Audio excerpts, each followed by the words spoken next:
we could start. Are you okay, Monica, with that? Everybody okay? All right. Welcome you all for an exciting plenary. It's going to be a plenary about the future. It's the Young Scholars Plenary, and I will give most of the time of presentation to my colleague, dear friends, and the brilliant exec secretary, Monica Heintz. Monica came up with this idea. And just a few notes on the structure of selection. We put out a call for submissions. We had wonderful submissions from young scholars or early career scholars on this topic. So a selection is always a difficult process. You have to bring some people in. Some people will have to wait for the next time. And we found three brilliant young scholars that responded to our call in different ways. I am particularly happy that they are addressing issues that are of my personal concern too, of precarity, infrastructure, and modeling the future in the current world. So now I'm going to give the word to Monica. Monica will tell us a little bit about the topic itself, and then we'll have the presenters. The presenters will be accompanying us live, but they will be presented as recordings with some accompanying slides. And then they'll come up for discussion. So you can do written questions anytime and we'll take them. We'll take a note of them so that the discussion can be maximized and improved and fantastic. Thank you. Monica? Thank you very much, Cristiana. Well, this is the Early Career Scholars Plenary. And the past such plenaries at IASA were concerned with the topic of precarity, and more particularly with the precarity of young scholars. So we deduced that one of the things that agitates young scholars and catalyzes their worry is the future and its unpredictability. Thus, we thought that their curiosity would be naturally attracted to the construction of knowledge of ways to tame the future. As it happens, this curiosity for the future is not new and is widely shared and well beyond academia.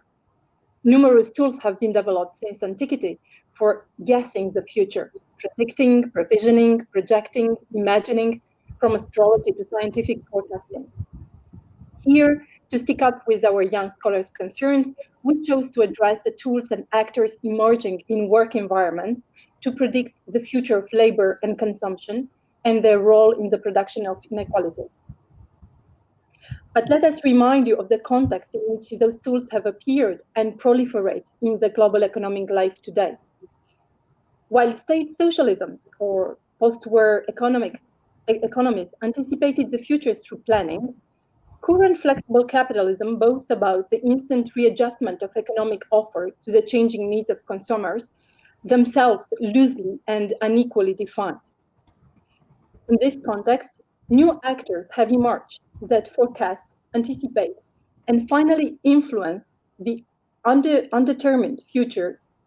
Trend makers, media influencers, algorithms, independent consultants and scenario writers, but also enterprise strategic planners and data analysts.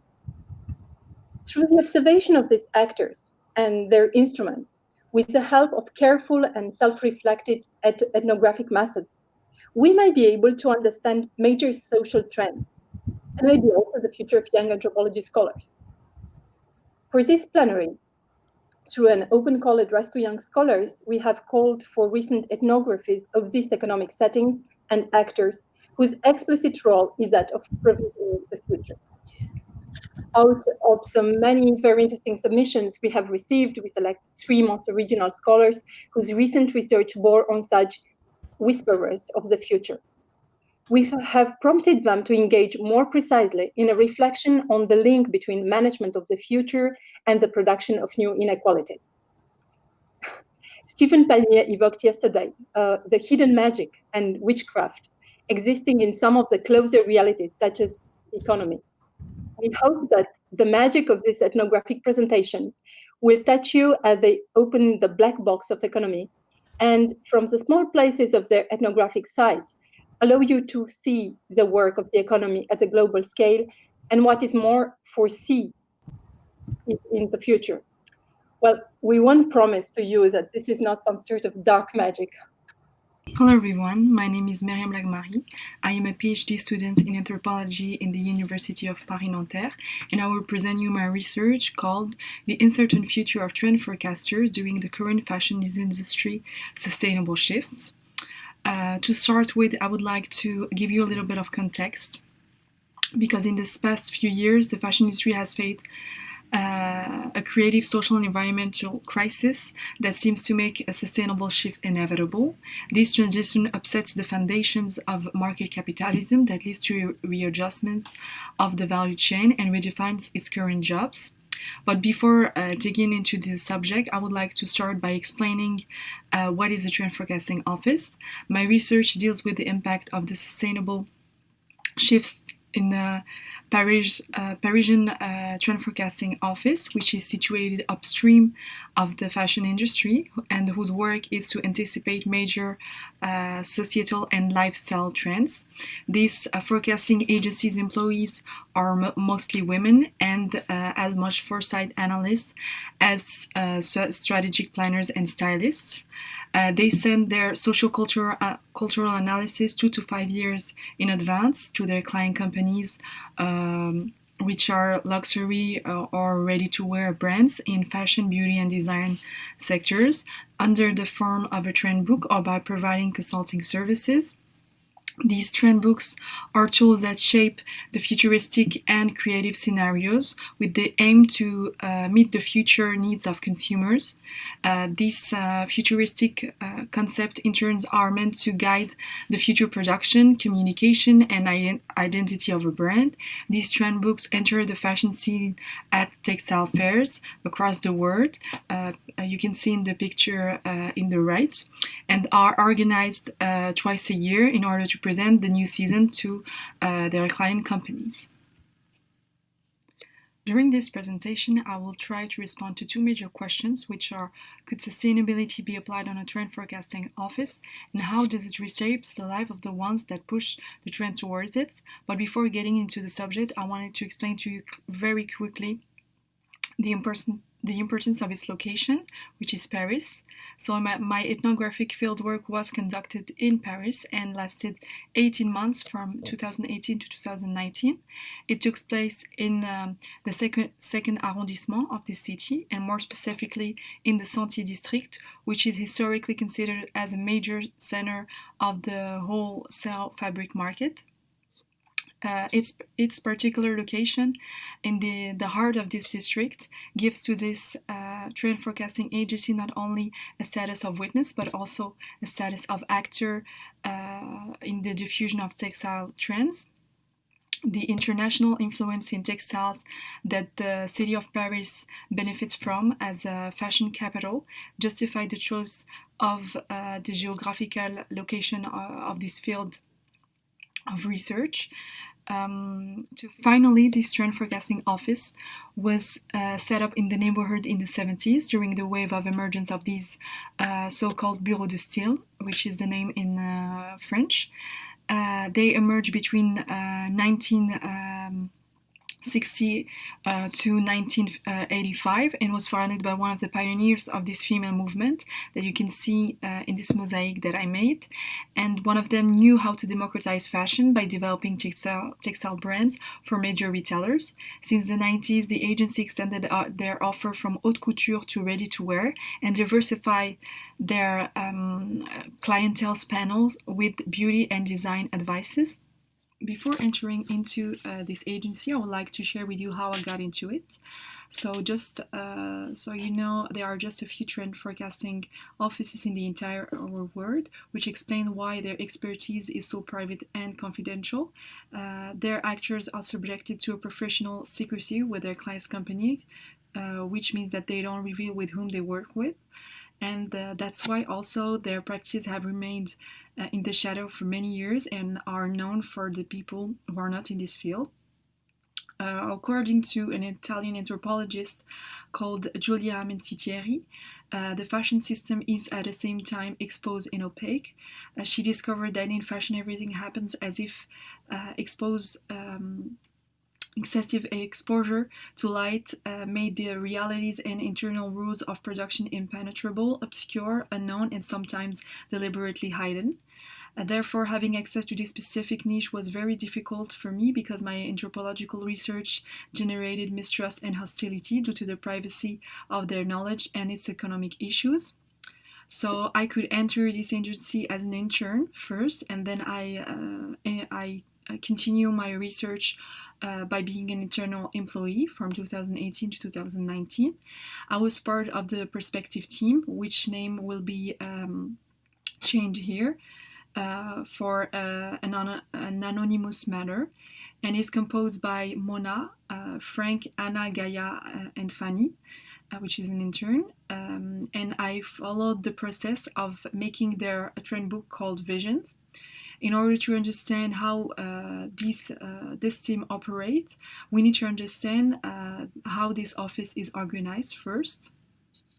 This office proposes two major activities, which are trend books and the consulting services. As you can see, all the trend books are ranked according to the length of their foresights, which means that they are upstream trend books which project their vision 2 to 5 years in advance, and they will foresee the socio-cultural evolution, consumer insights, and style recommendation in order to set the frame for the other ones, which are the women's fashion, men's fashion, kids' fashion, and so on. These trend books will operate on a shorter time scale of 1 to 2 years. This agency also employs internally 70 people and externally international agents who are the mediator between clients and the agency for the sales of the trend books. As we can see, this office has several departments, which are the style, the research and perspective, the graphic design, commercial, the brand strategy, and so on. So we can move on to the next slide. So my plan throughout this presentation is to bring light on the mystery regarding their forecasting practices and explain the irresolvable paradox that prevents the sustainable shift to be applied at this workplace. And secondly, given the current capitalistic logic that imposes the precarity of employment, I will show the difficulties workers encounter in pursuing their work and how these difficulties generate pressure and a constant fear that leads to exploitation and dominance dynamics allowed by the opacity of the system. First of all, we need to visualize the trend books process in order to get why some difficulties emerge. The trend forecasting office normally works on the fashion calendar, which means that every season, approximately about 6 months, the profitability of each trend book is questioned according to the sales at textile fairs. The lower the sales will be, the more the content of these trend books will have to be changed. For instance, different parts of it which would be considered not cost-effective, would be cut in order to save money. Thus, even if the methodology of research for creating a trend book works on a cyclical and repetitive rhythm, as you can see on this scheme, the structure of the content renews itself constantly in order to find the right and lucrative combination. All of these constant or rearrangement are due to the need to attract as many clients as possible, which make these trend makers some sort of alchemists who experiment many ingredients in order to find the adequate equation for a trend book that will be cost effective. Through a dynamic process of selecting and manipulating data on existing trends, they will progressively disappear, an aesthetic and semantic representation of the trends they are looking for. As you can see on this quote by Freng, who has been in the office for 11 years, he says, every season is a never-ending quest to find the right balance between the key trends, the creative scenarios, and the brand recommendations. Sometimes the other part, sometimes they merge together. We never know what's going to be in the next season. This quote shows us how the trend book is always in metamorphosis, even regarding its structure. we understand here is that the team members try multiple combination or version of the book's content to constitute the mosaic that will deliver the message of the next trends. The French anthropologist Sophie Audard brings an interesting insight with the concept of virgining that could be applied here. She says that virgining consists less in this perspective in archiving the incessant minor changes that affect the design than in drawing a horizon in which it is possible to receive and even create existing ones. This approach of virgining underlies the infinite mutation that each trend book is experiencing every season, which allows the materialization or the existence of the trends as well. This endless quest to satisfy the client will transform the book indefinitely, which means that the trend forecasting practice is not a magical power, but rather a rational practice that depends on the team's repetitive, assiduous, and colossal experimental work. The validation or the refusal of every single data will significantly impact the client's appreciation and decision to purchase. That these employees have the responsibility of every modification on these tools. Thus, to be in charge of betting on the book's contents puts a lot of pressure on the shoulders of the heads of each style department. At the beginning of every season, they gather their team to share their new ideas and modification based on the previous sales of their book.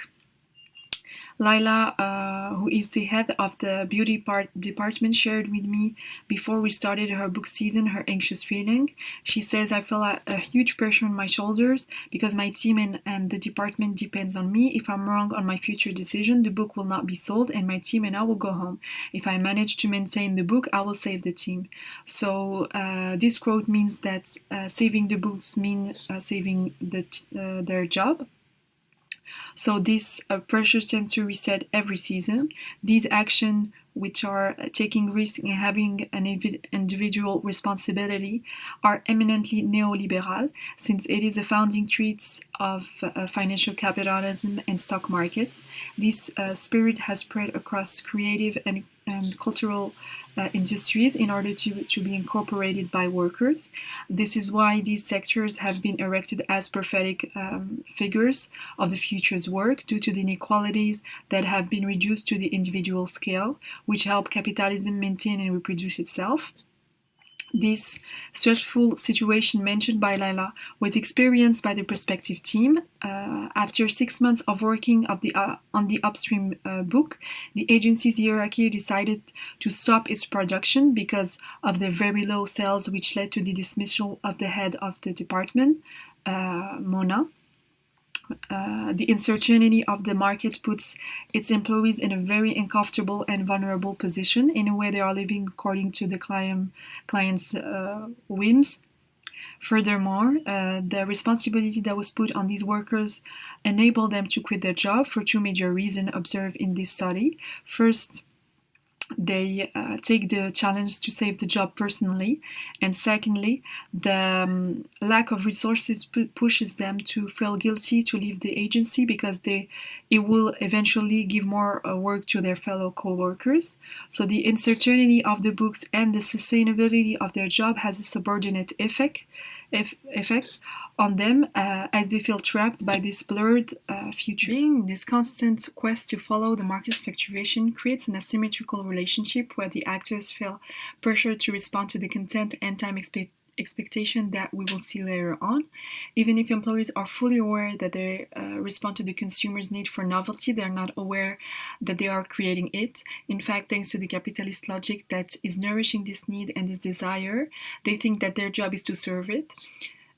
This submissive position enables them to turn the tide because they don't have the time to rethink the system and to get the upper hand. This unfair situation is symptomatic among fashion workers, according to several studies, who are subjected to a regime of exploitation and domination that forces them to accept any job in any mission because they are lucky to be there. This concept was brought up again by Julia Minsitieri to explain the only reason why the fashion workers would be willing to accept the social and economic inequalities that they are experiencing. I can note its relevance for my field side too, because being selected to be part of the trend books team is seen as a privilege among these employees, especially for freelancers, interns, and new recruits.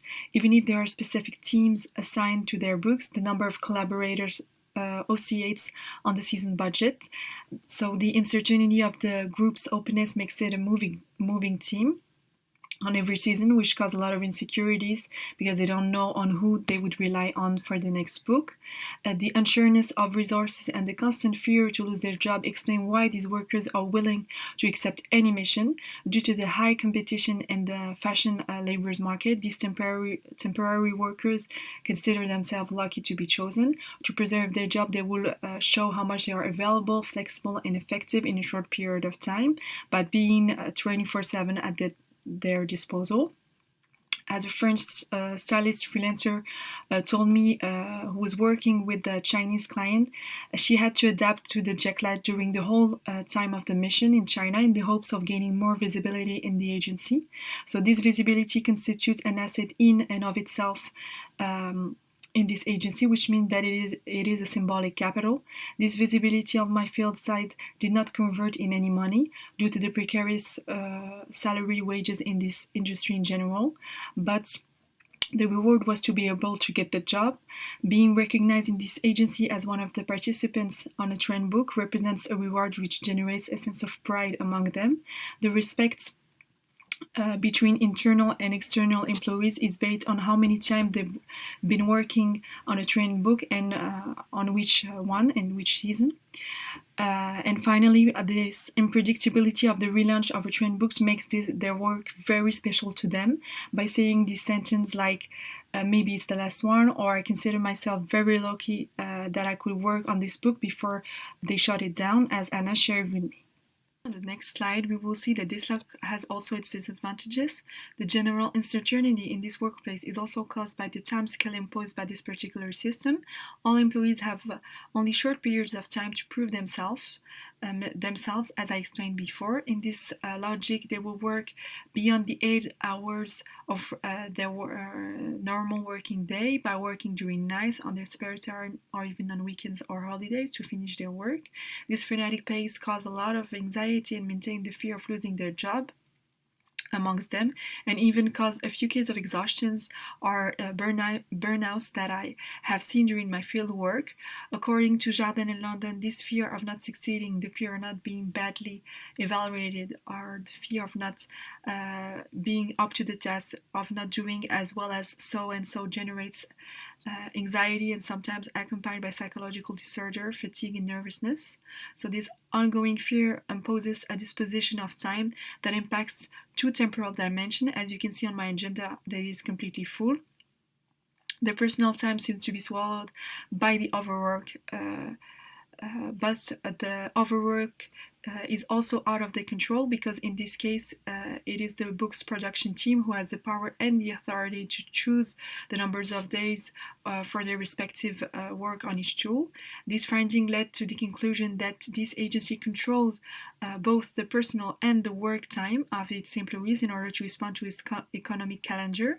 For the philosopher Brian Holmes, the new forms of alienation in the contemporary industries are the consequences of these the excessive individuation of work, as well as the blurred boundaries between working and living time. The confusion between these 2 temporalities imposes a dominant relationship on the workers that draw them into a vicious circle. You will see in this part that this compressive and heavy time frame affects the consulting services as well. The commercial team usually agree with the clients on their contract for certain numbers of a working day, which costs more or less depending on the status of the experts. The more experienced he or she is, the more her or his days will cost, and vice versa. Knowing that the number of days for a consulting mission is relatively less than those of the trend books, if the production team decided to reduce its temporal cost, it will have some bad consequences on the quality of the missions, since the content are interdependent. Due to this reciprocity, cutting the budget has some repercussions that create a vicious circle and will give no choice to these workers than to accept to work on their personal time. Fortunately for this agency, their job as trend forecaster goes beyond beyond the basic spatio-temporal framework. In fact, being a creative people,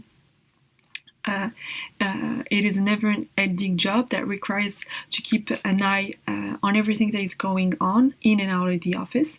The strategy behind the non-respect of the work's time frame appears more clearly to us now. Knowing that it is a full-time job, the agency easily adapts first to the client's needs rather than its employees regarding short deadlines in order to maintain their lucrative contracts.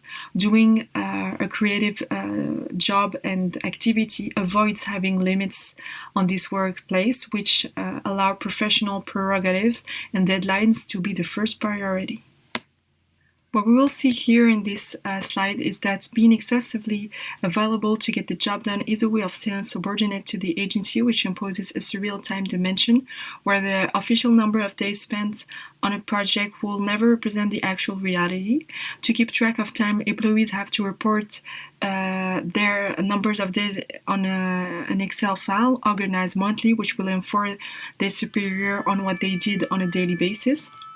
Sometimes, to avoid telling the truth, they will switch the numbers with other projects or on non-profitable activities, or even between them. This game of rebalancing the day's number is one of the alternative strategies made by these workers to respond to the agency timeline. When I ask them why we can report the real time spent on a project, my colleague Gaia explained to me that if we put the right number of days on the Excel tablet, the trend book or the consulting will cost so much more, and we will not find any client that would be willing to pay a higher price, especially because we have other competitors that are completely lowering their prices. So if we don't reduce our days, we will have more clients than us. You see, we have to adapt to the client's wallet and make compromises, otherwise we will no longer survive in the industry. This testimony shows how these employees understood how to stay competitive for their office in the market, and they are contributing to its survival as well, even if it is eventually leads to some compromising regarding their personal planning. But doing so, it also leads them to a very low percentage of profitability that could jeopardize their position in the long run. In this logic, this process is kind of a trap because they seem to have no choice than to hide the truth about the exceeding days spent. If they tell the truth, the company could lose their client, and if they spend too much time on a non-profitable task, they could lose their job. Either way, they are stuck in this unresolvable dilemma. We will see that this unbearable situation pushes the workers to create a whole range of informal strategies for the good cause, which made me presume that these subjugation arrangements are a form of self-exploitation. According to Rosalind Gill and Andy Pratt, that explain what are the motives of a passionate job, they suggest taking into account both the positive effects such as visibility, self-fulfillment, career, fashion, events, creativity, and so on, and the negative effects such as exhaustion, precarity, competitivity, internalization, and trivialization of the domination and exploitation dynamics. In this monography, these opposite forces are intertwined and interact with each other, which means that the personal fulfillment felt in their work is considered a good reason to endorse the exploitation, the precariousness, and the uncertainty of their job. This would explain why employees would accept to sacrifice the majority of their time or their lifetime to save this structure. There is an emotional and affective compensation, which is a typical trait of creative jobs. This paradoxical behavior happens among all the workers, meaning that there is a common consent to participate in and at their own dominance. They seem to be aware of the violence they are facing, but still the positive effects seem to be the price to pay to stay there, making the negative ones opaque and hidden. The opacity contributes to maintain the inequalities through the normalization of the uncertainty and the self and collective exploitation, which are common traits of the work condition in the fashion industry. And finally, this analysis showed the difficulties to apply sustainability in this agency because it goes against the principle of capitalism that is still standing thanks to the multiple dilemmas that their workers strive to live in. To conclude, this ethnography highlights the cognitive dissonance between the sustainable discourse of their prospective tools and their harsh economic reality, even if, according to their internal archives, the discourse about sustainability has been promoted for the past 10 to 15 years, its internal application remains incompatible with the urgent economic measures and constraints. Inside the office, they are thriving in this oppressive system that subjects them through exploitation and dominance dynamic. Their job instability creates also a constant fear that spreads in all the aspects of their life, which contributes to make them feel lucky to be there and accept all these inequalities. This uncertain system is living on a contradictory tensions in terms of responsibility and time expectations that forces workers to find alternatives to keep the agency going at their own expense. To finish, the unfortunate irony here is that they are pursuing a sustainable dream for the fashion industry, but the reality of their daily work tells us something different.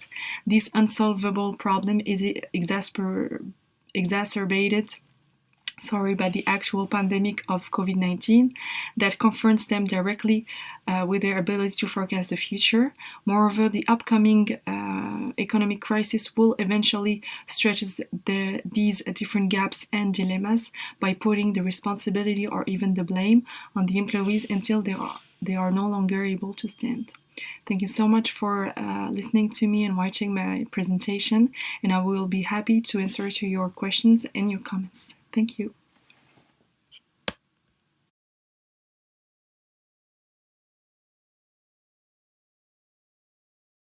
Thank you very much, Meryem. We will pass now from the terrible precarity and work conditions of the fashion industry in Paris directly to the working conditions of the garment factory workers in Bangladesh.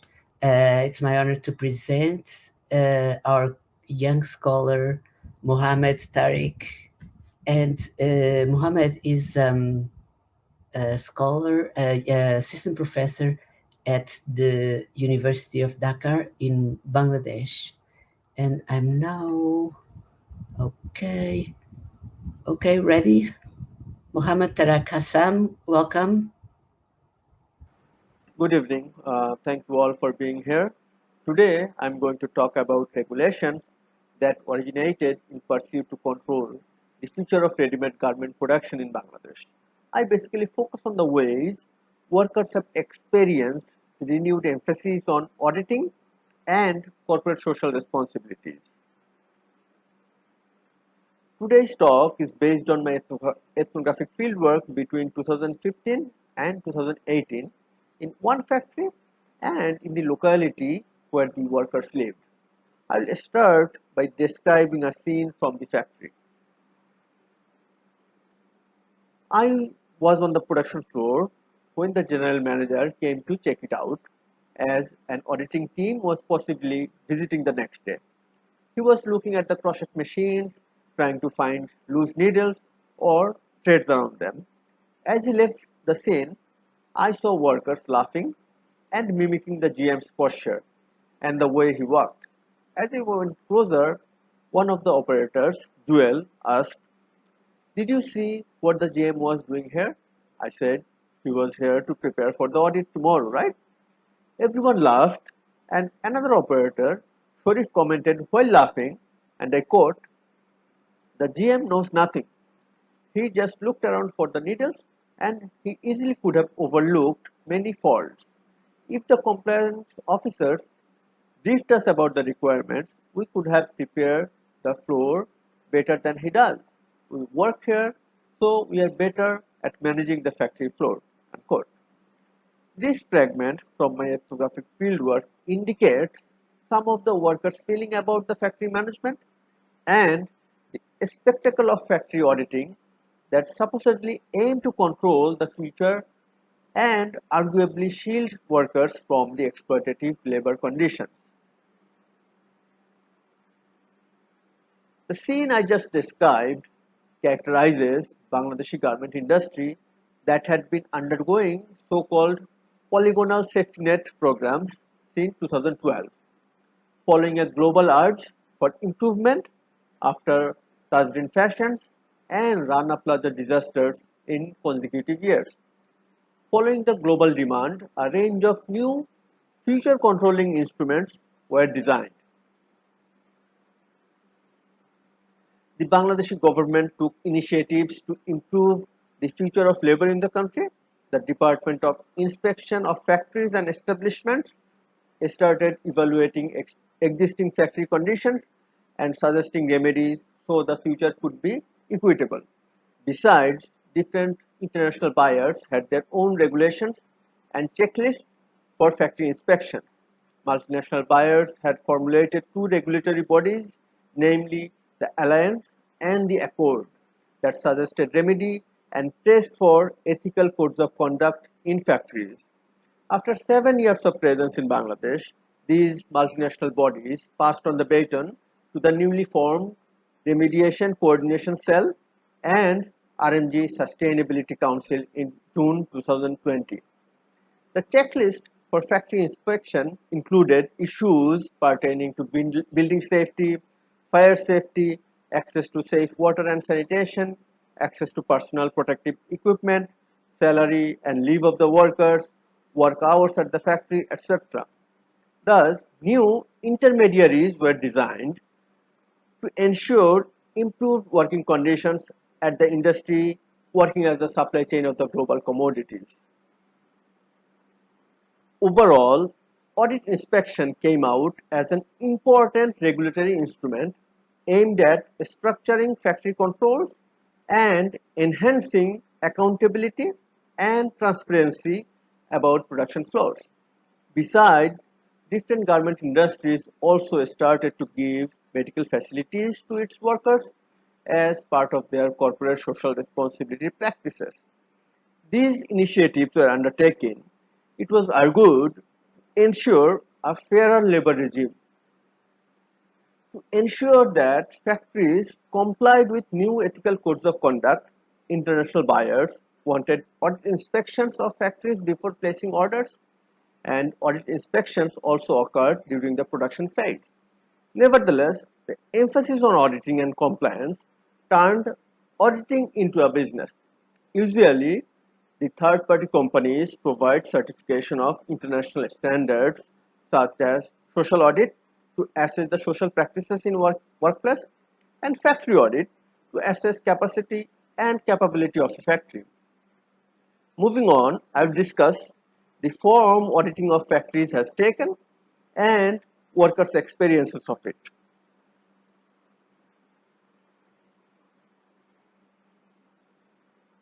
Auditing of factories has taken the form of a ritualized event for which everyone in the factory took extensive preparation. Workers and officials were aware that audit inspections might happen anytime.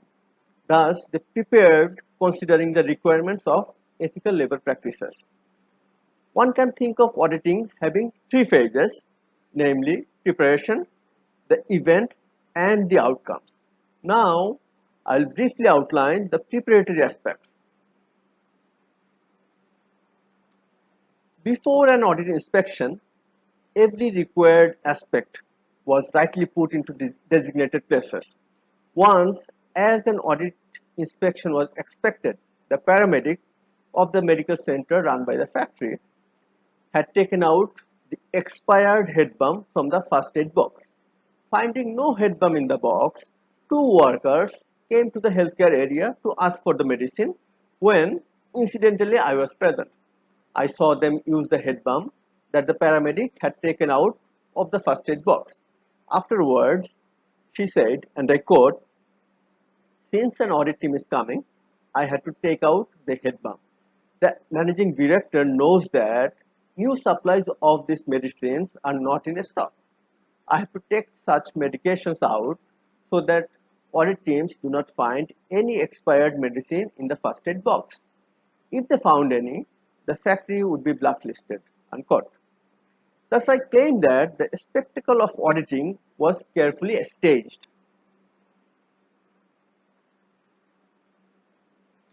In general, the tendency was to prepare the factory for audits each time they occurred. Such measures also included exchanging older bed sheets for new ones on the patient beds in the medical center, making sure that safety equipments are in place, no obstructions in exits, no dangerous tools are loose, every section of factory are properly marked, emergency contacts are clearly visible, name and photo of people to whom workers could reach out if required are displayed properly, etc. In line with the staging of this spectacle for an audit, what one supervisor said is telling. Different buyers want different compliance practices enforced. Some want to ensure building safety, some want workers to wear footwear while working, some want workers to wear masks, and some want bottles of drinking water nearby the machines. Once, a buyer even wanted to place a board near every machine so that workers could see the amount of work he or she needed to complete on a specific day.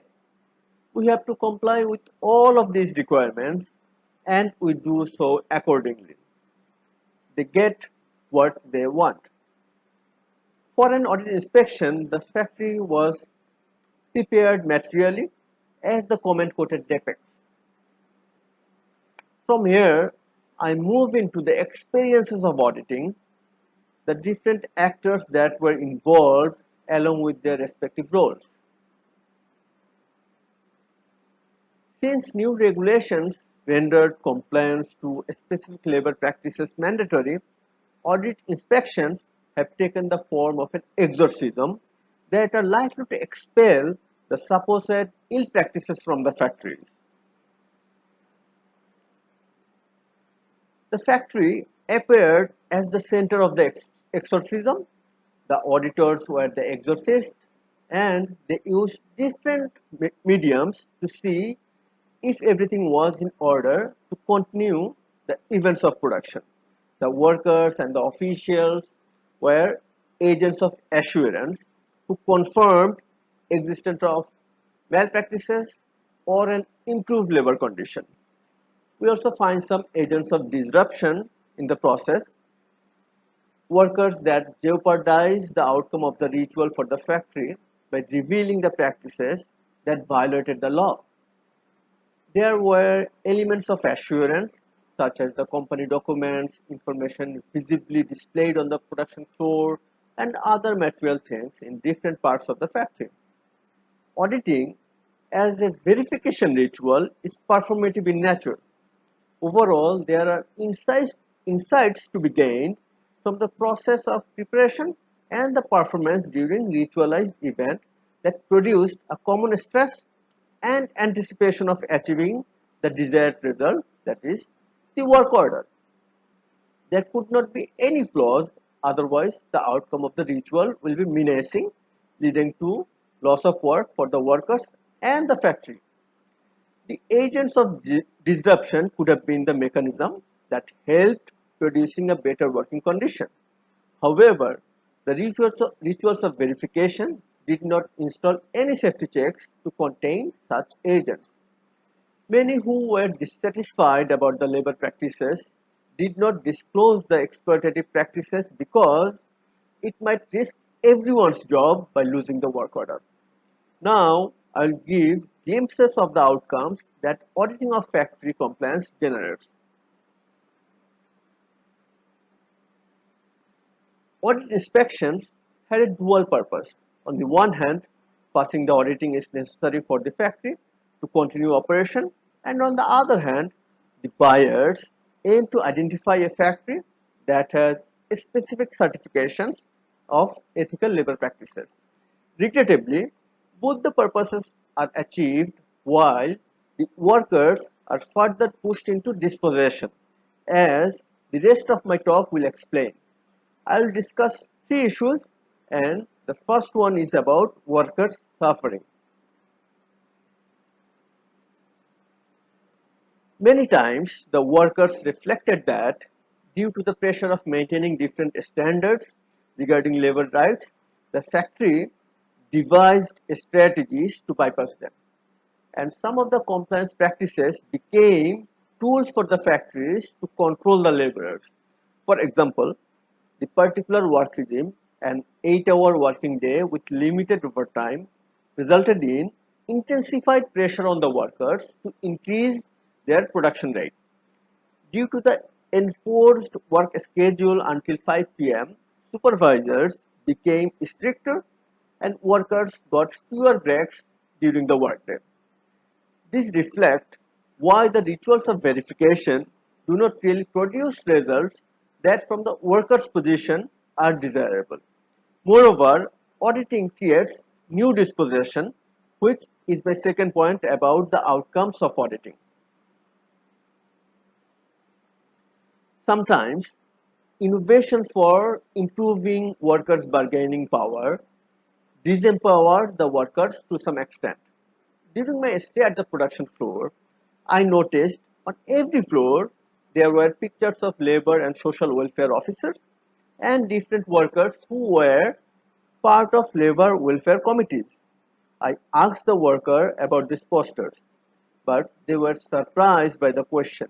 One of the workers took a closer look to see if he recognized the person on a poster. Then he said, "The guy does not work at the factory anymore."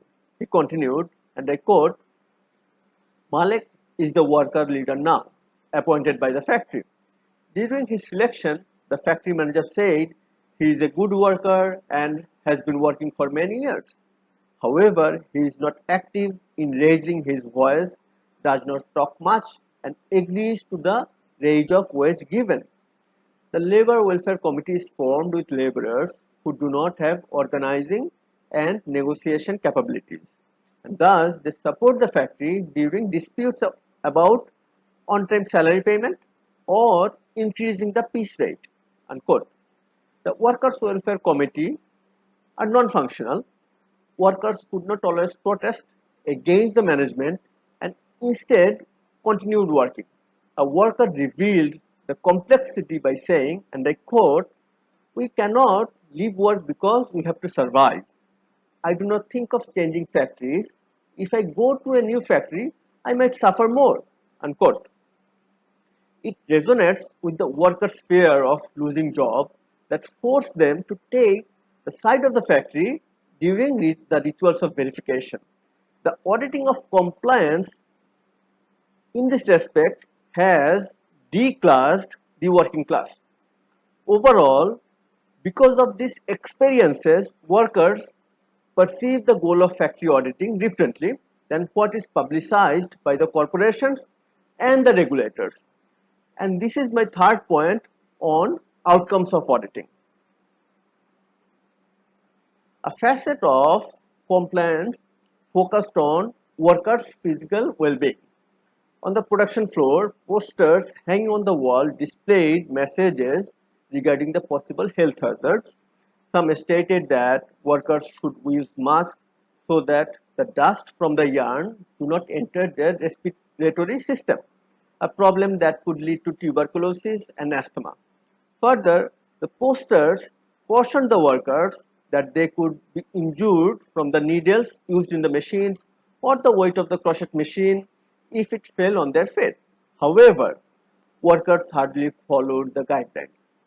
Once I asked the workers why they do not follow the guideline and if they suffered from any recurring health problems. They mentioned some problems, but mostly they spoke of physical weakness of the foreign body who would be wearing the clothes they made as the reason for the strict production regulations.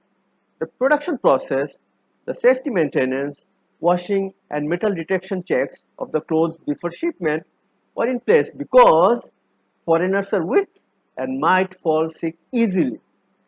From their perspective, the auditing was for the Bideshis, the foreigners who would wear the clothes.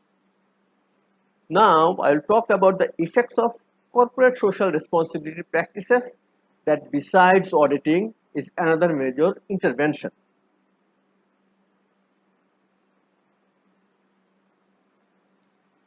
In an effort to improving the labor conditions, besides compliance issues, CSR initiatives have become another huge venture globally. In Bangladesh, a health service for the workers is a major area of the CSR activities. This service took two forms. There were facilities to provide healthcare inside the factory, which were equipped with a doctor and paramedic. In some instances, factories, in partnership with donor-funded programs, participated in projects, established clinics where the workers could receive healthcare at nominal fees. The garment workers could get some benefit from these initiatives, but the structural inequalities of the labor regime produced paradoxical results. During my fieldwork inside the factory, I have regularly seen that whenever workers suffered from dizziness, fever, or other ailments and wanted a short leave, the supervisors brought them medicine from the healthcare center and asked them to continue working. This support had become a way of controlling absenteeism among the workers in the factory. Sometimes the paramedic would say they were fit to work and thus needed to continue working. In one case, a worker was experiencing high blood pressure, but the supervisor said he could only leave after lunch. The paramedic agreed, so the worker had to continue working. The tough working condition and pressure they experienced were exemplified by a comment made by one worker suffering from back pain. And I quote, "There is no leave till I pack and load all the packages to be delivered." Unquote. Now I'll direct my discussion towards the things that auditing and CSR overshadow and also the overall structural consequences.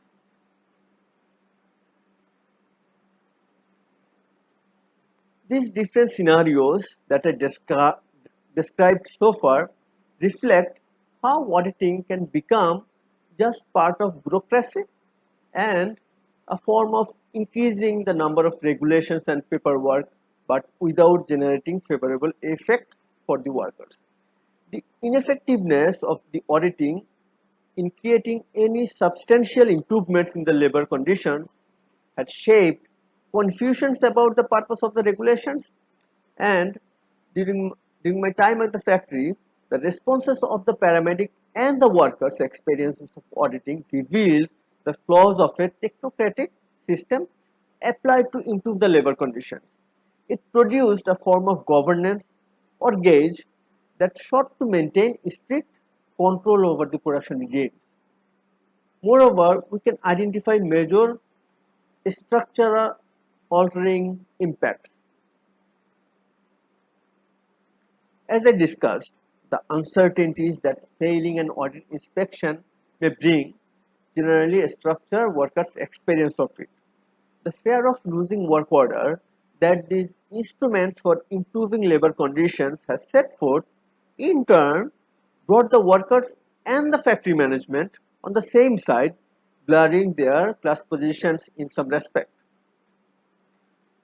Now I will discuss an issue that is avoided while talking about factory conditions of the global supply chain.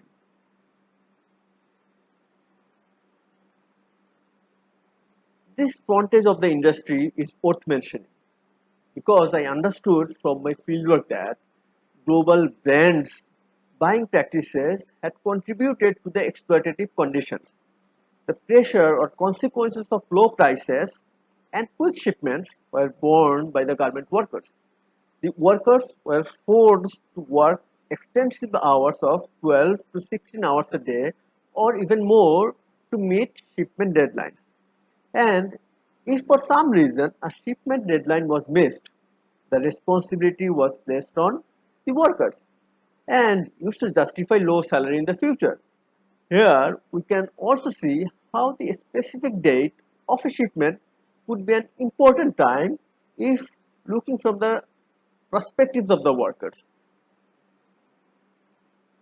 The specific dates of shipment had a specific milestone associated with them of either happiness or despair, depending on whether the shipment was on time or not. These aspects of temporal frames, punctuated times, affected workers' planning for the near future considering the uncertainties of factory work. The situation at the Dhaka factories reflect that within the garment sector, corporate codes of conduct and labor standards that suppliers in the global south are asked to comply did not change the business practices on the ground. In fact, the overall business practice might have influenced and helped perpetuate the exploitative labor conditions.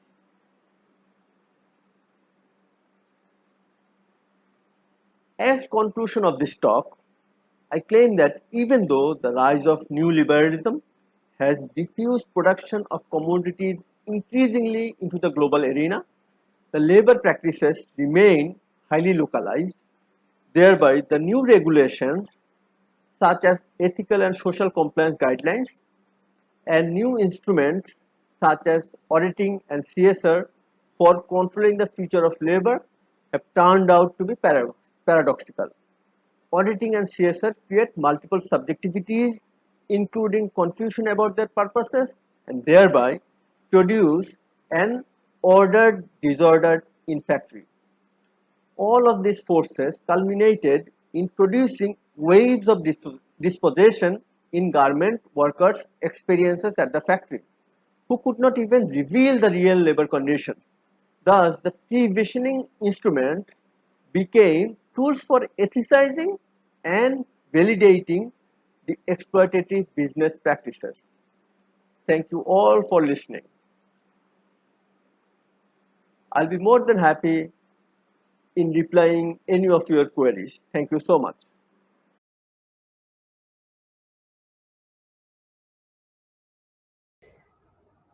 Thank you. Thank you so much, Mohammad. You will come back live at the end of the session. Now it's time for Ragnhild to come up the session. And here is a video. Ragnhild is a professor, researcher at the West Norway Research Institute, and she is a specialist on polar issues. So now we are going to move from garment in Bangladesh. Yeah, excited to be work in Norway. Yeah, excited to be with you. So I'm gonna grab my presentation. It almost seems like a distant past now, but less than a decade ago, the so-called scramble for the Arctic and its vast untapped petroleum resources was on everyone's lips, at least those of us researching issues in the Arctic. Much of the hype came from expectations and potentialities. In 2007, the Arctic Monitoring and Assessment Program noted that as much as a quarter of the world's undiscovered oil and gas resources lie in the Arctic, and that oil and gas activity in the region was expected to increase with rising global oil demand. Anthropologists warned of pipeline dreams that will bring environmental destruction rather than wealth, whilst critical geographers used the term imaginaries of the Arctic to highlight the way in which narratives and imaginaries shape what future we steer towards in northern regions of the world. Imaginaries which significantly alter local communities in both direct and indirect ways. Much has changed since then. Collapsing oil prices in 2014 dampened the eagerness to invest in expensive resources and led to a cascade of cancellations in the US, Canada, Greenland, and Russia. It seemed only Norway remained committed to Arctic petroleum development. With a fortune built on oil and gas production, continued expansion keeps a powerful hold on the Norwegian imagination. And though resources are elusive until a firm decision to extract is made, they have profound and uneven impacts on populations and imaginations in the north. Norway's petroleum industry is often interpreted as an exception to the resource curse many other parts of the world have experienced, a way to tame the multinational companies and global market forces in ways that bring revenue to the welfare state through high taxation, jobs, and other spin-offs. Thus far, it has mostly been developed in the southern regions of the country, but in the 21st century, the Arctic Barents Sea has been seen as the next chapter in Norway's petroleum fairy tale. The Norwegian Petroleum Directorate still estimates that approximately 2/3 of the undiscovered oil and gas resources lie in this part of the Barents Sea. To date, only 2 fields are producing oil and gas in the region, but the Norwegian government awarded new exploration licenses in 2016, 2018, and will award more this year, hoping that new acreage will mean new big discoveries. The licenses in the Barents Sea in 2016 was the first time in 20 years they awarded licenses in previously unopened areas close to and in the marginalized zone that scientific experts had advised the government to avoid. The Norwegian petroleum company Equinor, formerly known as Statoil, told the media that we are making a treasure map of the Barents Sea and drilled a number of wells to explore for oil and gas underneath the seabed. Meanwhile, environmentalists across the country and internationally were in dismay and pointed to the paradox that this happened at the same time as Norway was ratifying the Paris Agreement to limit global emissions to well under 2 degrees. Youth activists accused the government of boiling the globe, as the emissions from new petroleum production would contribute to heating an already overheated planet. A group of them also held banners in front of the petroleum minister outside the building where the news were announced, revealing just how high the temperature was, both politically and environmentally. The performative intervention came in an already performative event, where the Minister of Petroleum and Energy had flown to the Arctic town of Hammerfest to announce the news. Hammerfest is the only current petroleum hub in the Finnmark region, and also part of Sapmi, the land of the indigenous Sami, which stretches across the borders of what is today Finland, Sweden, Norway, and Russia. With its 10,000 inhabitants, the town has become host municipality of the Equinor-operated gas field Snøhvit, which started productions in the early 2000s. Due to lack of pipeline infrastructure this far north, it is built with an LNG plant near to the town so that gas can be transformed to liquefied natural gas and transported to the world market in giant tanker ships. The minister flew here to announce the news, pointing to how this is an example that oil and gas in Finnmark will also benefit the population that live there. So what do people locally actually think? I won't say it means everything, but it certainly has been very important, a leading politician in town told me, when describing what this gas facility had meant to the town. In the 1990s, the town of Hammerfest was in decline due to outsourcing of fisheries, but with the arrival of Snøhvit in the 2000s, it became a petroleum boom town with frantic activity. This construction of the LNG factory is still described by many locals as Klondike, though meant in a positive rather than negative sense. The municipality gained a secure income from property tax they implemented on the gas production facilities, which made sure that money stayed in the municipality and was invested in infrastructure like schools, kindergartens, roads, and a landmark cultural centre. And taxation rules and other legislation ensure that benefits stayed in the host municipality, not only in the southern regions where petroleum is already established. Returning to the local politician, she called Snøhvit a second reconstruction period, as significant for the town as the period after the Second World War, when all of Finnmark had been burnt to the ground by the German troops, and the population of Finnmark spent the post-war years reconstructing their houses and their lives from the ashes. This ability to adapt to what opportunities are available is strongly rooted in the narrative in town and what they will tell about their history. A common trope is to say that people started painting their garden fences again after Snøhvit. They believed in a future of the town yet again. Hammerfest's experience, then, is interpreted locally as a beneficial industry to such an extent that all opposition to oil and gas is interpreted as coming from outside, typically from the latte-sipping environmentalists in the capital of Oslo, who have no idea what life is like up here in the northern peripheries. It also means that adverse effects, such as infrastructural developments that may claim to land previously used as grazing ground for reindeer, are just seen as the necessary price to pay. The voices and rights of the reindeer herding Sami is mainly seen as marginal to the oil industry, when most of the direct impacts happen offshore and not on the land. Past and present relations between minority and majority, Norwegian reindeer herding Sami and coastal Sami, are complicated and still shaped by the after effects and continuations of colonial policies. Land loss is gradual and piecemeal, seemingly for the greater good, and indigenous issues almost never part of the public discussion in a way that would shield their interests. Most of the direct impacts happen offshore, not on the land, it is argued, and therefore do not seem to be of concern to those who then gradually lose land to other ripple effects developments, such as industrial harbour expansions, as you can see here. Opposition is rare and mostly just murmured, although recent years have seen a change towards a less celebratory mood.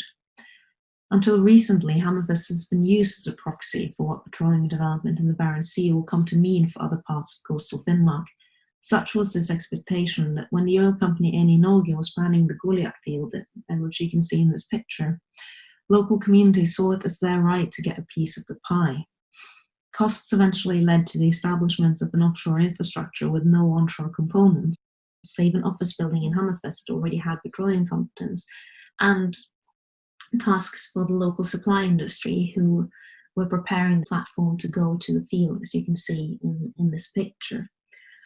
In a neighbouring municipality, a local business owner, when he heard about the topic of my research, pointed to a storehouse with emergency oil spill equipment and said this was all they had gotten from the oil industry, a part-time manager of that building and a little bit of activity there a couple of times a year. They had expected business growth, jobs and schools, but this was all they got instead. During the same period, Equinor was busy retreating from their promise to Nordkapp municipality, where they had announced in 2013 they would bring activity with an onshore terminal as part of the Castberg field. The performance of this promise was a media-friendly event where they travelled to the prospective site of Veidnes and popped a bottle of champagne together with the mayor of the municipality. Expectations ran high. A terminal would mean activity, jobs and tax income, and Nordkapp's participation in the petroleum adventure. But then, not long after, the joy turned to a waiting game. The company didn't find as much oil as they expected, and oil prices plummeted next year. The decision of whether they would construct this terminal was suspended once, twice, and several times, and in the end, locals stopped believing it would ever materialize. During conversations and interviews I made with oil industry representatives, particularly those who worked on community relations and corporate PR, they presented themselves as concerned with the balance between sustainability for the company and fulfilling local expectations. With the global oil prices at low levels, they did not want to pay the extra cost of a field development with an onshore component, as this would mean less income and by extension less shareholder value to go to the Norwegian people. For them, local development was the task of politicians. Theirs was responsible business conduct and the most cost-optimal solutions in a volatile global market, eventually leading to the presentation of this concept solution where they would have offshore production only and not the onshore terminal presented earlier. This attitude from the company reflects how multinational companies increasingly think and how new versions of corporate social responsibility are used as ways to control, govern, or create a social license to operate in different parts of the world. So in the Norwegian Arctic, the companies need to meet an expectation that builds on the experience of petroleum further south in Norway. Here, the offshore is not only offshore as it is in other parts of the world, rather it's governed through an interplay between companies, state, labour unions, and local municipalities, where the service and supply industry are seen as part of the industry's ripple effects. At the same time, this is only as solid as the legislation that enforces it. Such divisions of responsibility are also not immediately clear to the public, but they may re-emerge when a crisis strikes. When the Castberg terminal was cancelled, people in Finnmark were first furious at Equinor. Some said they felt betrayed or the company had broken a social contract with the region, that even if there were jobs in Hammerfest, other municipalities should also benefit from this development so close to their doorstep. When the COVID-19 lockdown led to a fall in the oil market this spring, local politicians seized the opportunity that came with the economic rescue packages from the government. In the rescue package for the oil industry, they have secured fresh promises of an oil parliament through a parliamentary vote. If realised, the state will take the majority of the bill of 3 billion Norwegian kroners, but the final decision will still depend on market regulators, notably EU mechanisms, of which Norway is part through the European Economic Area.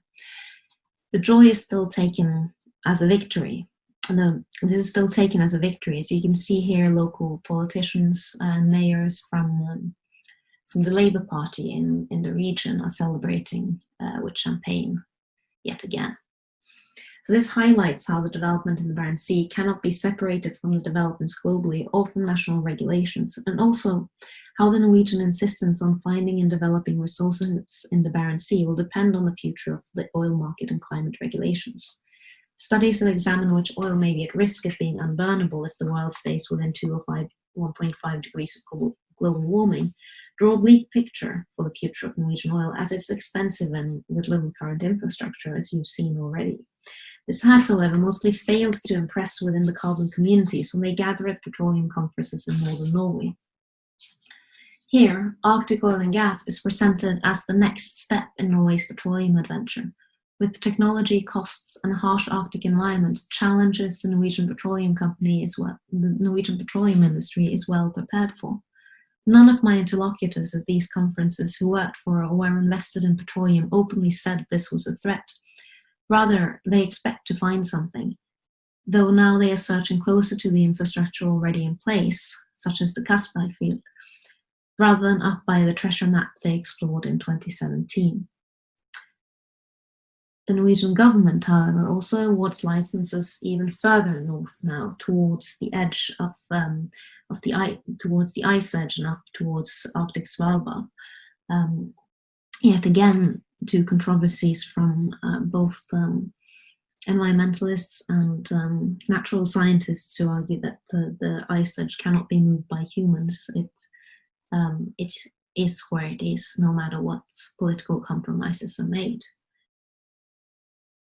Yet as explorations for new fields and resources move further north and little local content materialize, there has also been a shift in the public mindset up here, particularly among the youth, who do not share these imaginaries of oil and gas as the future of the region. In recent years, there has been a sharp decline in applicants for the high school program that leads to apprenticeships and a future job in the petroleum industry. During the school strikes of 2019, a group of young people in Hammerfest organized strikes in front of the town hall as part of the global movement, demanding adults take climate action and signifying a concern that the future for their generation is put at stake with continued reliance on fossil fuels. They opposed the idea that oil and gas is important for the town and instead wished for a different path towards a low-emission society. Reading about the school strikes and seeing posts shared on social media by friends last year, something came home to me which was shared by one of my interlocutors in Hammerfest whilst we were driving to a friend's house on a lazy Saturday a few summers ago. "We've become so poor after snow it came," she said, with a slight sigh that sometimes marked her beginning along a train of thought. She didn't mean it literally, of course. The houses, the schools, and the general level of affluence had improved, but she felt there was little appreciation of all the other parts of what made life in this region a good life. Petroleum may have been a dominant imaginary, but it is not as permanent or persistent as it seemed 5 years ago. The predictions and projections by the Norwegian Petroleum Directorate and the expectations of the Norwegian government of oil companies and their treasure maps have thus far not come true outside of this one town of 10,000 inhabitants. There are simply less resources, higher economic costs, and less enthusiasm locally. Company interests, state interests, and local interests rarely fall into exactly the same path. So future forecasts of petroleum resources and global oil prices may be up for grabs, but so it seems is the will of the people who live closest to it. Whether and how much of this future that will be theirs to decide is still a question that remains to be answered. Hello, Monica. You have a bunch of wonderfully articulated questions connecting all the panels. I have a set of questions put from the audience. I suggest that you start, and I will bring them one by one. I will exit, and I'll bring them to the podium. So you can go ahead, and I'll bring each.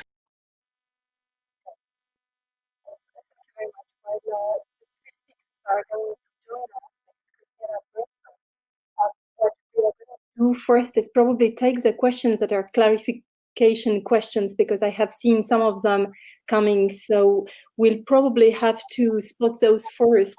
And maybe I'll read the first ones because I see that Meryem is already coming, but maybe we should wait for the others to join us in so that you actually see their faces live. Hello, Mohammad. I think that you need to push on your micro. We can't hear you. Hello. We are hearing you now. So we actually have had some questions that were questions of clarifications, and before we engage in the more general discussion that unites the three of your papers, maybe we should just answer to those so that we are on the right track. We had this question from Daniela Guerreiro, who was asking Mohammad, I don't know whether he's still hearing me, device change detected. Okay, right, maybe I can start with this question, Hasan. Yeah. Okay, the first question was for you, Mohammad, from Daniela Guerreiro, who asked whether the garment workers were migrants in your factory, and why actually they really thought that it would be worse in another factory elsewhere. Okay. Most of the garment workers are migrant from rural, different parts of the country. So they are basically migrant to the city. And why they do not want to shift to another factory, for that you need to understand how they are recruited in a factory. Basically, when a factory needs worker, they announce it in the factory floor, and so that the workers themselves can disseminate the message to their network and bring people from their locality. So in the factory, workers are all sometimes related through kinship relations or from the locality. So they do not want to shift to another factory where they do not know anyone. So and that's why they sometimes hesitate to shift to another factory. Okay, and because this is like a follow-up, another question again for you. I'm gonna publish it. Okay. Do you know if the buyers who insist on these new regulations are prepared to pay a higher price for garments in return for improved standards at factories? Yeah.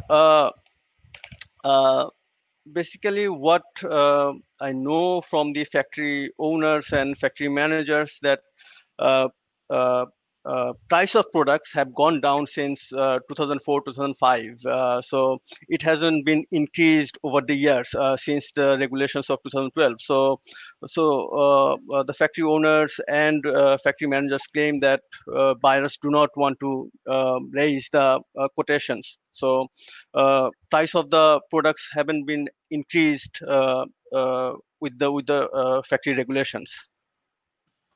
Thank you very much. Because I wanted to take some clarification questions. There was a question, I'm going to publish this, is for Meryem.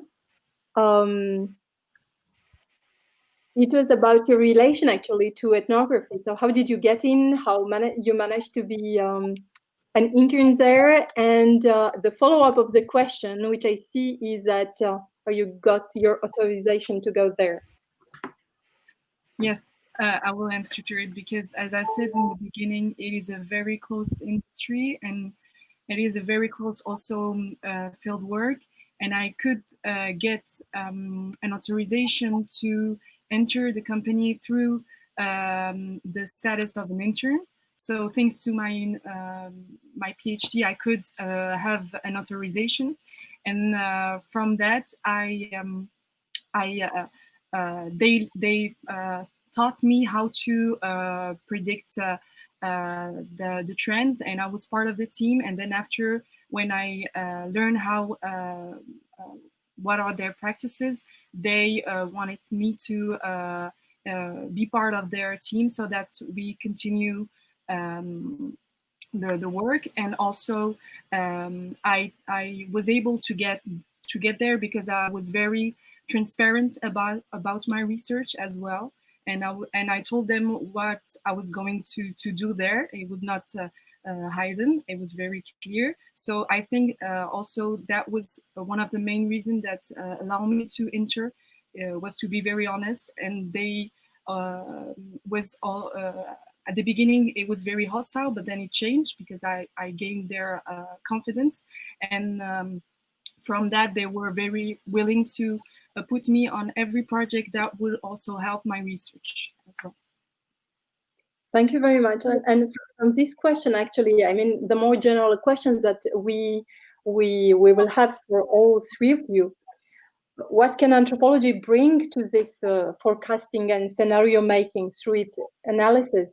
I mean, is this the distant exterior eyes that you are having, which is much more like the eye of a seer in a way, because you are outside and you're able to see it at a different temporal scale, and you have also a much more global understanding of what is going on. I mean, it's so interesting to see how your three papers speak to each other and give us like a general way of understanding the economy. So that would be interesting to hear from all of you how you felt anthropology is contributing to that, and how people reacted to your contribution. Did they say, okay, yes, we need anthropologists, or maybe start with Ragnhild? Sure. I mean, I think there are many, like, this is just my take on it. So I think that there are several ways of that anthropologists can contribute, but I think that we can bring to the table a kind of analysis on how these mechanisms of like scenario making and forecasting, how they work and how they kind of manifest, for example, in a local society as they have in my example. But then also, you reach points where there was I think 2 summers ago, as I was writing up my PhD, I was also invited by one of the national newspapers in Norway to participate in a public debate with the mayor of the town, in the town itself, about petroleum in the Barents Sea. And so, that was kind of a bit of a test to me of how that whether my analysis would resonate with people, because there were people in the audience that I had interviewed for my PhD, and there were people who I discussed with in the PhD as well. As I found that, for example, really interesting, how some of them were like, yeah, that's a really good point. And actually, what you say about the property tax, I haven't quite thought of it like that, but you're totally right. And I think those moments are good for check-in, but then also it's the bigger picture as well of how this feeds into a bigger, like how we as anthropologists can also participate in debates that are often dominated by, say, economists or people who do international relations and different disciplines that don't have that kind of same level of deep ethnographic connection with what happens at a smaller scale. Meryem, what would you say? For my part, I would say that knowing that because they are situated upstream of the fashion industry, sometimes the ideas could be conditioned by their professional status and background. So I think that anthropology could actually test their futuristic scenarios in the reality. I would say in 2 ways. If we envision a top-down scheme, we could see that anthropology could actually verify the trends that are detected, and to see if the trends are actually applied by the clients' companies in their collection through we could imagine an ethnography of the process of creation. And also they could see if the choices are followed by the consumer at the end of the supply chain. And also in another version, I would say in a more of a bottom-up scheme, where the anthropologist could go in the field work to investigate what are the needs and desires of the consumers in order to adjust them to the trends in a more pragmatic and applied frame. But these 2 situations were now applied in my fieldwork, because I was more thought of their own practices than my own. But sometimes for different subjects, I used the anthropological literature to go deeper in the subject, and because as I said in my presentation, the time that dedicated to work is very short. So sometimes I used also. Okay, there are always some technical issues, so we don't know on which side, whether it's ours. Thank you very much. Well, I was just wondering, as you present that, Meryem, it is much more like how we can really contribute and in some sort of applied anthropology in a way, and really help them do things. But some of the things that you seem to be denouncing also should be worrying for them. And now I turn to Mohammad, because I was just wondering how they receive the sort of analysis that you're making to their audit. it's so obvious in your in your presentation that it looks so much like the sort of model factories that were built during the Soviet period, you know, when everything was just there for display and nothing was real in reality. And I think that at the time they would have been really, really bothered if that was said to the whole world. So I was wondering how, in your case, you can actually interact with these people that you have worked with and tell them what you think about what auditing is. You'll have to unmute. Yes, thank you so much.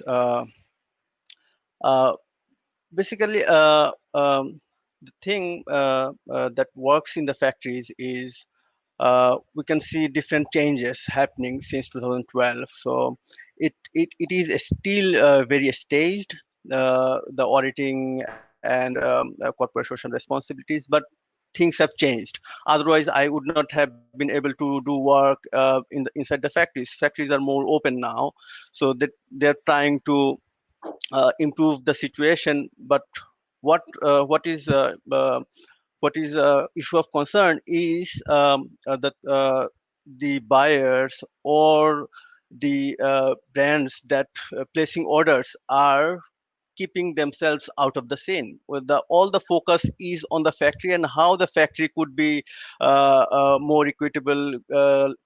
Compliance issues are forced upon the factories, but the buying practices are remaining outside the focus. So factory itself and the factory owners, factory workers, they are open, and they sometimes want to give the responsibility to the buyers, and buyers always tend to force the responsibility on the factory. So there is this competing kind of narratives going on. So as an anthropologist, what I see is there are different kind of layers and of features there that are sometimes complementary and sometimes contradictory.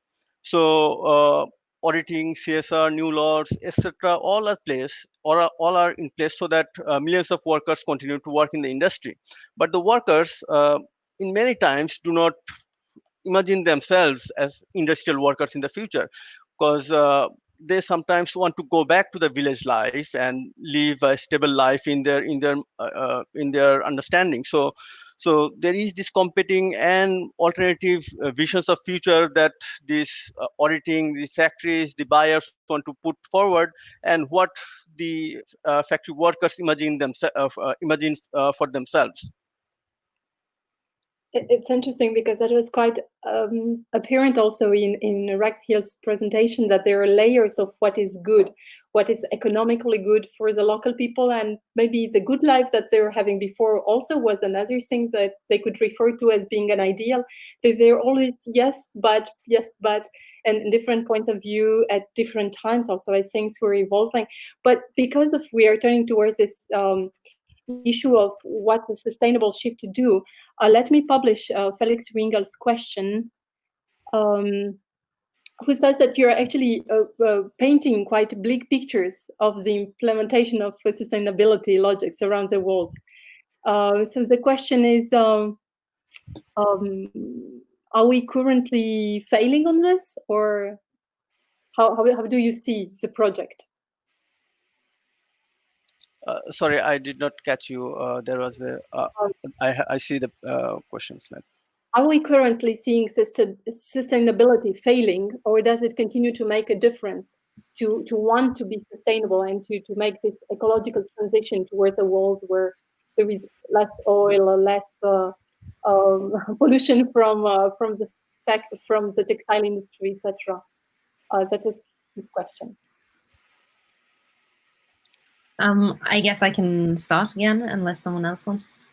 I mean, with the oil industry, of course, their interest is to continue for as long as possible. And I feel it's a bleak picture at the moment because the Norwegian government just gave a massive rescue package to the oil industry and very, very little in comparison to the renewable sector. And in that sense, it's I guess it's easy to say it's a bleak picture. We've seen similar fossil subsidies happening elsewhere in the world as well. But then on the other hand, no, I've only painted a picture of the petroleum industry at the moment, but of course there's other industries in Norway as well. But that's also quite contested. The notion of windmill, onshore windmills, particularly because it takes a lot of land. It's built by a model in Norway where they kind of search for areas in that are big enough to be commercially viable for companies, and often it's foreign capital that owns it, and so local communities feel alienated and don't get to have a say really, or they say yes to windmills that will be 50 meters and they end up being 150, and so there's a lot of kind of controversy around the renewable sector as well at the moment. And Norway being a country with a lot of hydropower, it's also a question of whether that energy is really needed, and then it's a question of indigenous rights because it's on a lot of the proposed projects, and projects in construction are on reindeerding in indigenous territory.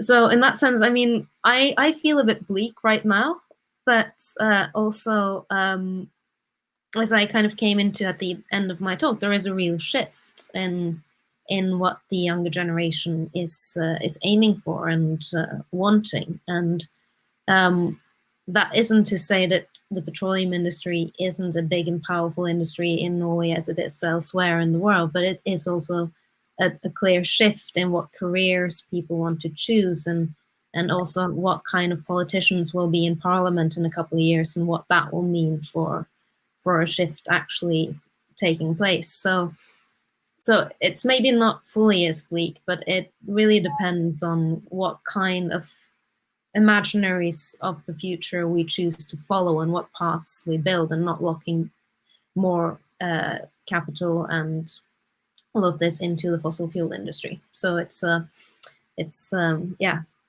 still a future up for grabs. I guess I keep coming back to that. So if somebody else from his point of view wants to tackle on this, I mean, the question of the ecological transition is quite important. So if Mohammad or Meryem, you want to come in, and I'll probably bring Felix Ringel to the podium because he wanted to be more precise on his question. So if he doesn't mind, maybe I'll do that, and I just swap with him. Okay. Hoping I can do this. Okay, can I go on with the question? Go. Please do. Yeah, thank you.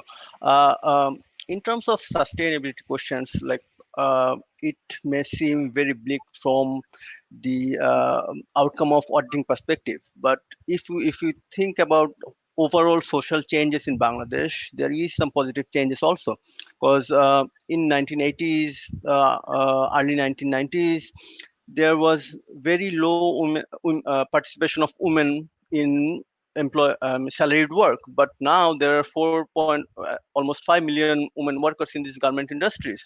So there is a lot of changes occurring with this kind of industrial flourishing in the country. And in terms of sustainability, transition towards sustainability, I think we can debate on that, whether it will be sustainable in the near future or in the future. But there are some positive changes also happening because of these industries that is employing a lot of women who were rarely part of this formal sector before.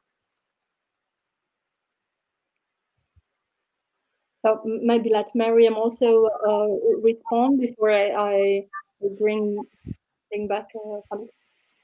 Okay, thank you so much. I would say for what I observe is that this,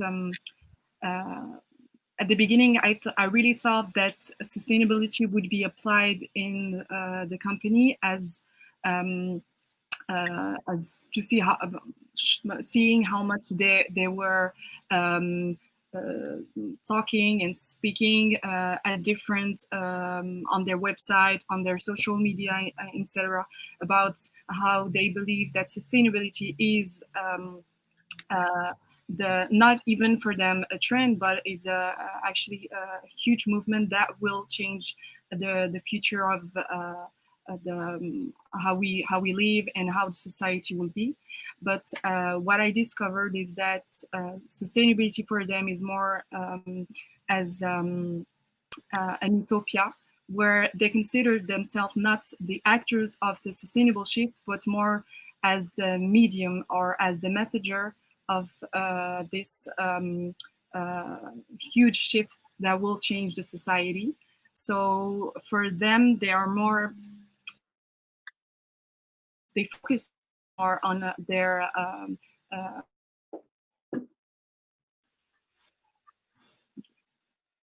Meryem, we have some issues hearing you right now. So I'm going to complete with, maybe I shouldn't. Can I? Oh, yes, please, if now it works. Can I continue? Thank you. Now, just to finish my answer, I would say that for them, it's more, I would take advantage of this shift to talk about it more than to apply it. And I think for your question about is sustainability has already failed, I would say that it's more about here we show how the difficulties that are to apply this new system, because they live today in a system that is not sustainable, and trying to apply it is very difficult, especially for them, because they're on this current subject. They feel like they are more the messenger, and they and I would say in the fashion industry, they use this shift as a huge movement, or a huge they're using it like a positive image for them. I wouldn't talk about green washing and this kind of subject, because it's not, there is no judgment here, but it's more about really observing that they are more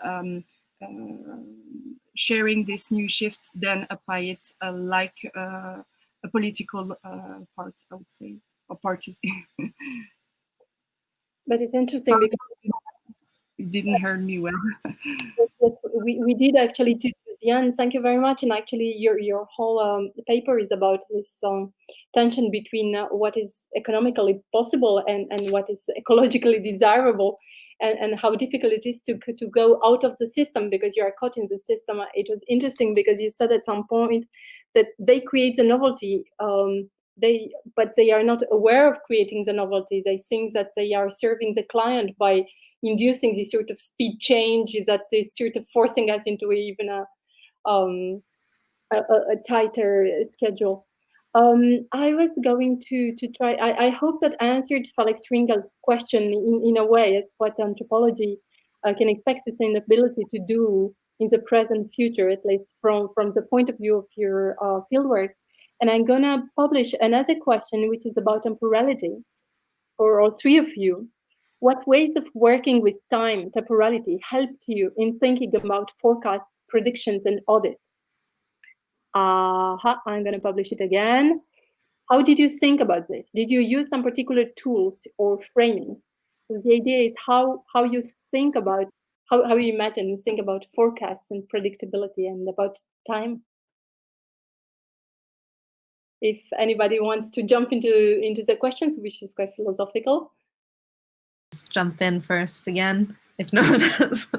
I mean, I found it quite interesting to also to observe like what different scales of time we're operating in a way. So you've got this kind of sense of the future being something that you work towards, but then, you know, a 3-year horizon for a petroleum company deciding whether or not to invest in a particular onshore, offshore infrastructure thing isn't really a very long time for a company, but for a town that expects you know, this to be definite when they say that it will be, then that is a really long time to be waiting for a decision, for example. Or the kind of waiting time that was before this LNG, this major gas facility plant was built. You know, the oil in that field was discovered in 1984. Now the gas, I mean, and then the Barents Sea went off limits for various reasons, and it only came into production, but then kind of re-emerged on the table in the late 90s, and it was approved in Parliament 2001 and came into production in 2007, and now it's been in production for 13 years, and you know, it's a kind of, and it will be in production up to 40 years, but then maybe not, or maybe, and it all depends on, I think what I found really interesting was, for example, looking at how, this is also partially coming back to a comment that I didn't make earlier, is how actually also court cases are coming into like tying this in, which is, of course, anthropologists have analyzed for decades. But how Nature and Youth and Greenpeace is suing the Norwegian government for these new petroleum licenses in the Barents Sea, and they're trying to shift what they're suing them because of the temporal question, really, global climate change, and what will be there. And like they're saying, by searching for oil now, we're bringing more oil to the table, which will make climate change worse, which breaks the Norwegian constitution, where every person has a right to a viable environment, including future generations. So they're saying you're breaking the rights of future generations by searching for this oil, not because of the oil that will be, not because of the emissions during the extraction itself, but also because of the emissions when the oil is burned, which is kind of outside of Norwegian jurisdiction because we export it elsewhere. So you got this kind of, which scale is this happening at? I guess in terms of tools of looking at that is also, you know, one thing is looking at the anthropological theory of time and temporality, and I guess like Felix Ringen was just up here, so of course like his work is I found useful, but also other anthropologists, but also like looking what emerges from within the field site itself, like what kinds of tools and visions do they have. Like in 2013, 50 people from various parts of like the, let's call it the elite of northern Norway, envisioned like what petroleum might mean, and none in this analysis, like the jokers were like oil prices will collapse and nothing will happen, and like that was so unthinkable for them, that like, you know, this like these collapses of time and temporality within the field site itself is also like really fascinating, and it's just like paying attention to that, you learn a lot about what kind of forecasts are made.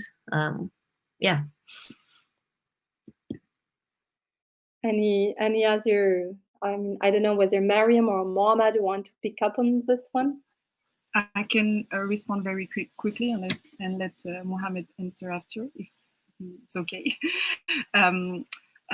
For my part, I would say that working with time was very curious, because all of the tools that I observe are intended to be used and have this vision mostly from 2 to 5 years, sometimes even 10 years. And what is interesting is that they live in this schizophrenic time dimension, where each time something has already exists in the present, it's already old for them. So what was really interesting is that foreseeing something for them is for their clients, and after all for the consumer, is something that is I would say that is in the future, but for them it's already old.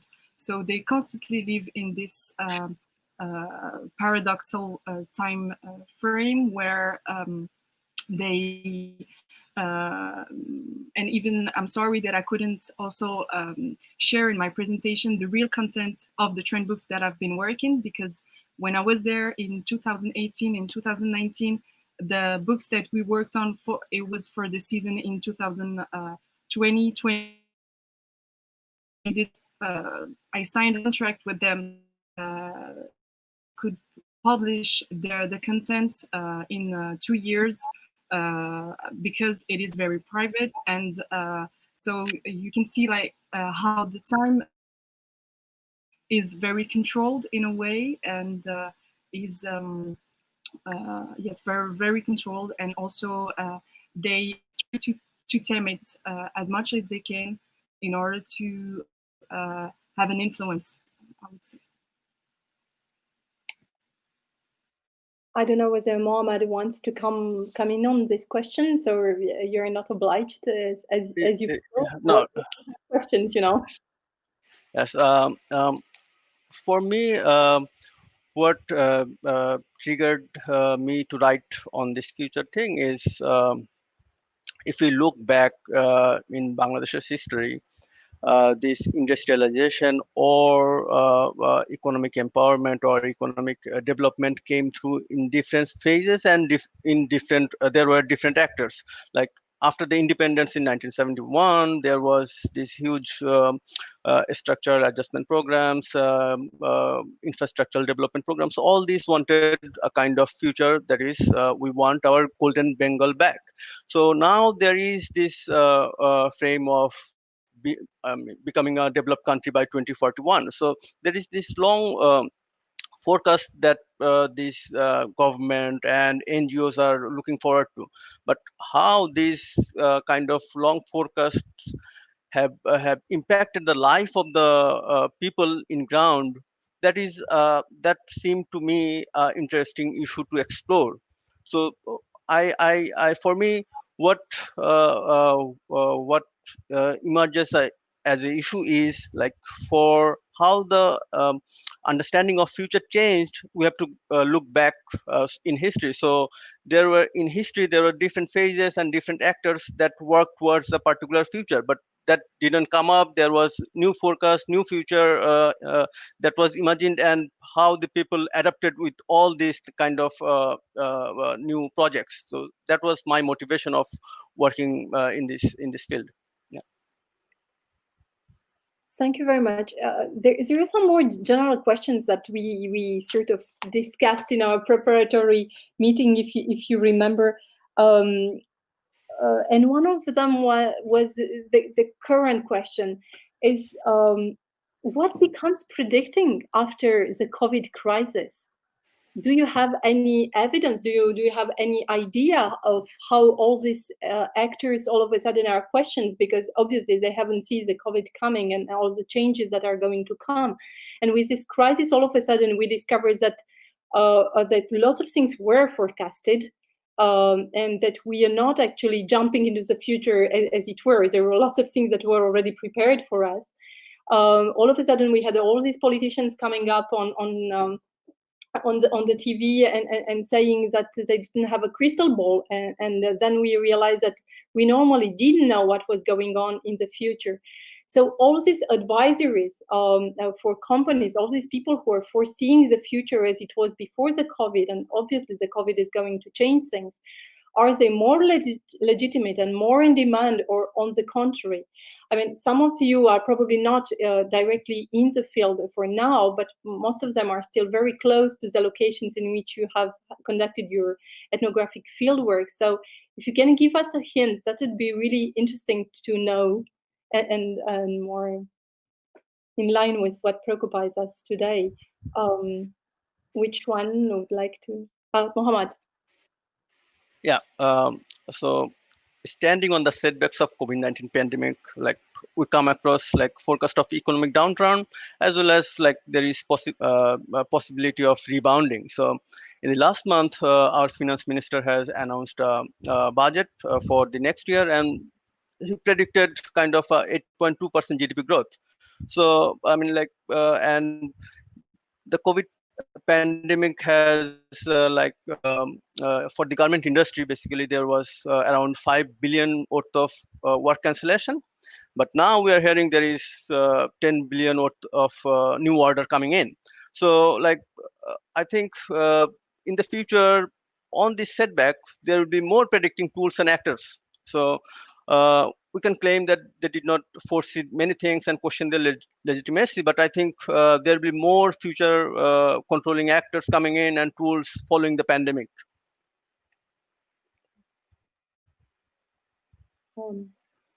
I don't know whether Ragnhild or Meryem. Okay, I will answer. I would say that due to the cancellation of most of the activities in the fashion industry and all the events of the fashion calendar, their predictions were definitely challenged by this crisis because they didn't see it coming, as you said, Monica. So their relevance, and their way to still exist in this field was based on how fast they will react to it in order to find solutions for their clients. And they did it by creating new tools to help their client in this blurred climate. And these kind of tools were used to make themselves see as essentials to their clients in order to foresee the future, even if for them it was very uncertain and still it is threatening by the upcoming crisis. So they actually based I was doing a thumbs up. I was saying that they based their new forecast on the years of analysis that they did of the society and the consumer behavior. So they tried to grasp these kind of proofs that were in the previous trend books that they have, in order to prove how right they were, and how these predictions that they made years ago were amplified and accelerated here.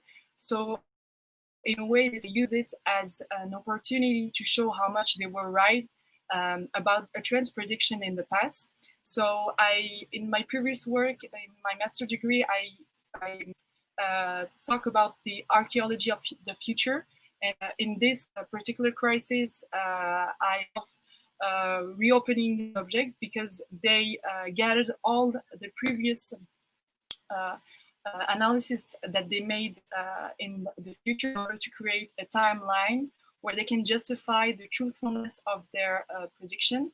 And this strategy was for them a way to legitimate the existing provision tools and to prove that to their clients and communities in the online that they are very precise about the future. And in this way, they also use it to show them that they can be still useful in the future. So I would say that, yes, predicting today was very about proving that they have right to exist. Thank you very much, which echoes. It's quite interesting because we had in the chat, we had a comment from Barbara McGrath who was saying that these companies are very much in demand. The problem is now that there is not money to pay for them. So, and Ragnhild, if we can have a final word from you on this, because time is running, and maybe Cristiana then could swap with me so that she says some final words at least. Sure. I mean, like in terms of the petroleum industry, of course, a lot of the talk is about like economic robustness, and like, you know, that's been talk for a long time after the previous decline in the oil prices. But I think no one really predicted a pandemic where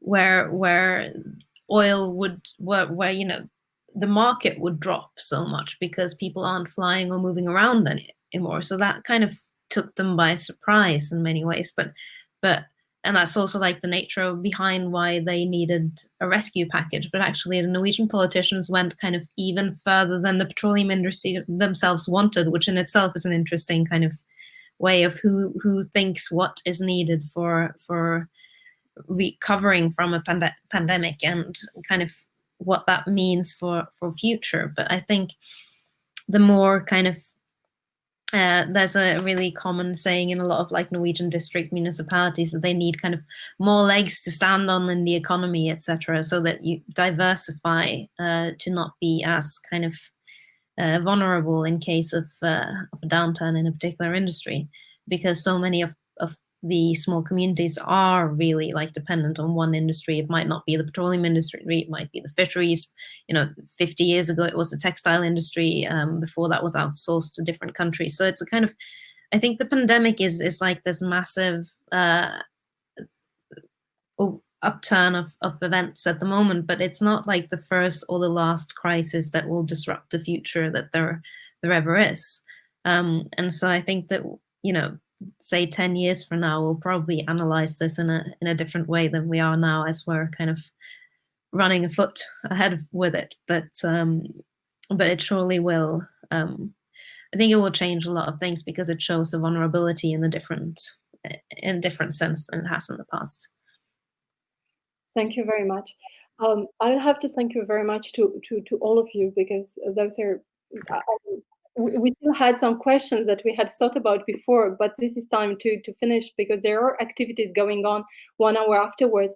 But I'd like to swap my place with Cristiana so that she can also say the final word, as I've been here for very long. So I'm sorry, this goes too fast and I cut last word of Monica. Monica did a brilliant job governing this, coming up with the idea and selecting and rehearsing with these 3 brilliant young scholars. I thank you, the audience, to stick to your chairs or avatars or wherever you were. I think this was a great discussion, and I wish you the best for the future and the next anthropological adventures.